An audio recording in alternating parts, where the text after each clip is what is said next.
All right, here we go. Here we go. All right. Hey, who's gonna take our stuff? I got you. Ready, Doc? Take your mask off, dude. All right, you ready? Ready, Larry? Ready, Wong? Ready? Set. Go!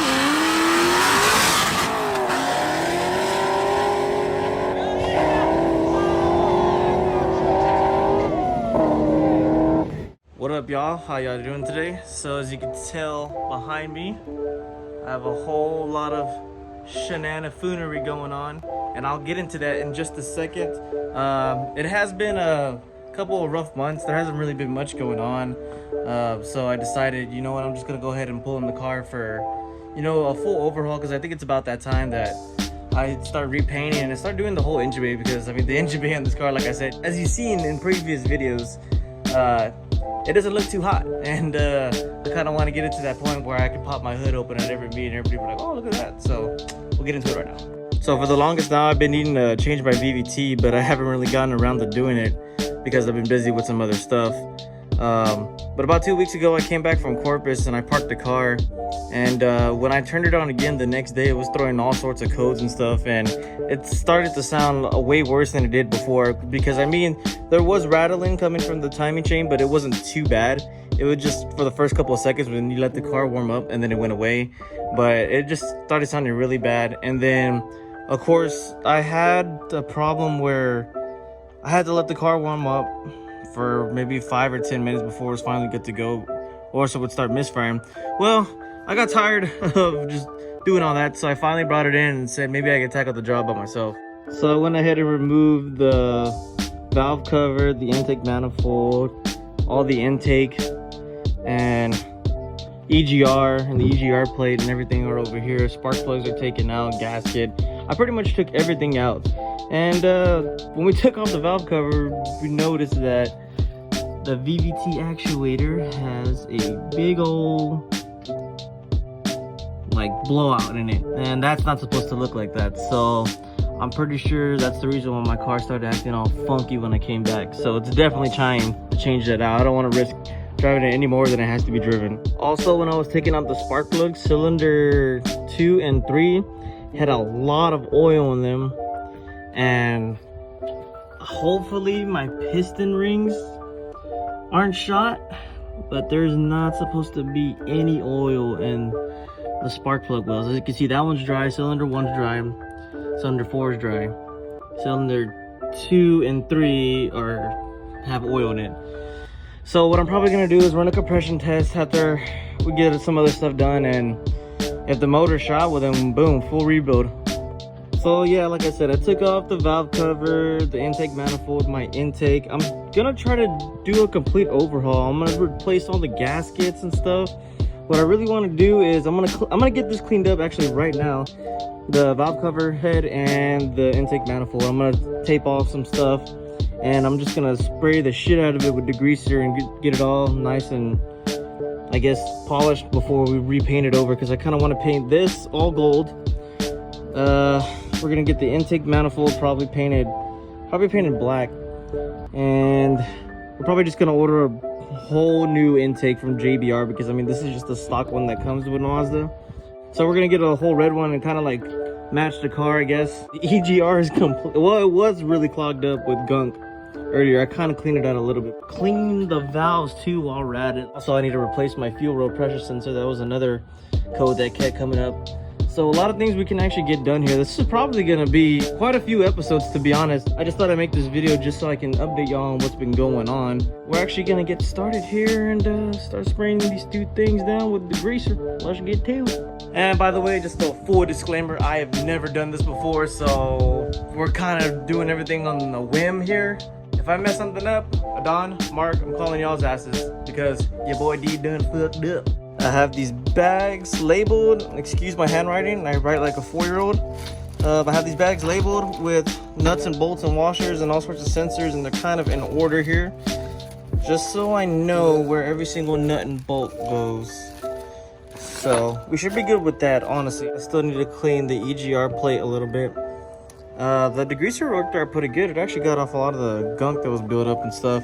So what I'm actually gonna do is probably go buy some more brake cleaner, and then I might buy an attachment for the drill, the little wire brush, so I can kind of polish everything up, and then clean it up a little bit after that and see what happens.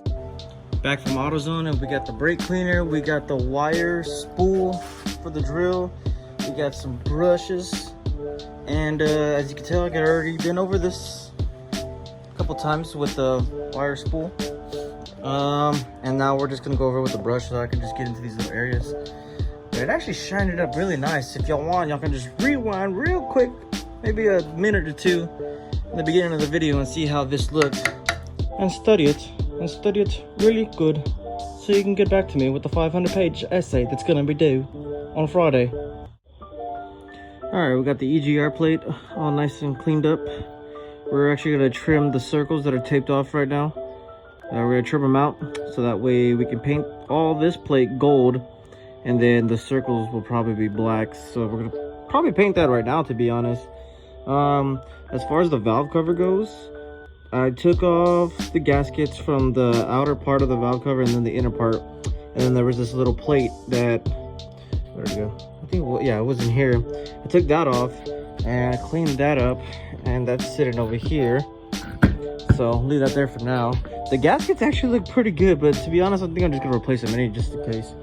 So we're probably just gonna let this sit in degreaser overnight, and then tomorrow we'll soak it in some hot water and some soap and kind of wash everything off. All right, day 2, and as you can tell, I have taken out the VTCS from the intake manifold. It was kind of a bitch to get off, to be honest, because the heads of the little screws that are right there kept breaking off. But as you can tell, it is completely out, and we don't have to deal with that little pump anymore. So now that I got that off, I mean, of course we're gonna prep it for paint and stuff, whatever.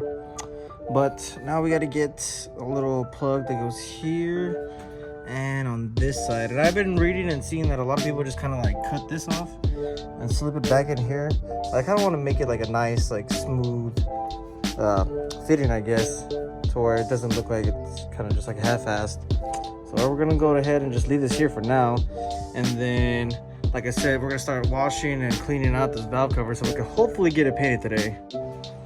And I just realized that we don't even need this at all to put back on after I just painted it, because I mean, we're gonna be doing the EGR delete, so we're not gonna be needing this either. It actually might be a little bit easier going on, to be honest, now that I think about it. We got the valve cover over here. As much as I could clean it up as possible, I still gotta get the rest of the gasket that was in there, letting it bake in the sun right now, and then probably just go over it with some acetone just to get all the dirt and grime off. And then we got some primer that we're gonna put on it, and then hopefully get the rest of the paint on. First coat of primer is on. It's really smooth, and we have all the holes covered up with tape, so that way we really don't get excess primer and paint underneath it. So we're probably gonna add another 2 or 3 layers of primer, and then we're gonna go with the gold, the engine metallic gold. Later that same evening. Guys, I can't tell you how good this came out.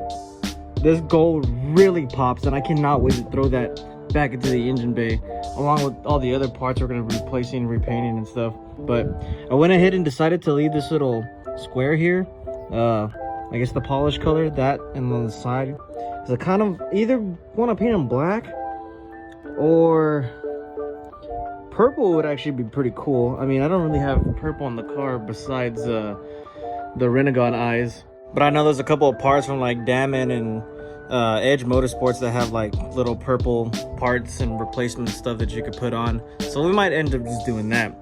But now we got to get to the intake manifold, which is probably gonna be a little difficult to paint because there's a lot of jagged edges and hard to reach places that I might not be able to get with the rattle cam. So we're gonna go ahead and actually just clean it out from the inside, and then probably just use some brake cleaner and some wire brushes, and then do the same thing that we did for the valve cover. Alright guys, that's gonna do it for this video. I'm just gonna spend the rest of the night probably just cleaning this thing up and degreasing it and sanding it down with the wire brush and the drill. So stay tuned for the next video to see how it comes out. I'm probably gonna be releasing these videos probably kind of like a vlog. I know we had the nightlife vibe blog, but I'm trying to not really make this into a blog series, more like an install, but it's not really an install because this thing is gonna take probably months. I'm gonna try to get a bunch of these videos out for y'all so y'all have a lot of content to enjoy, like, and subscribe. So until then guys, y'all be easy.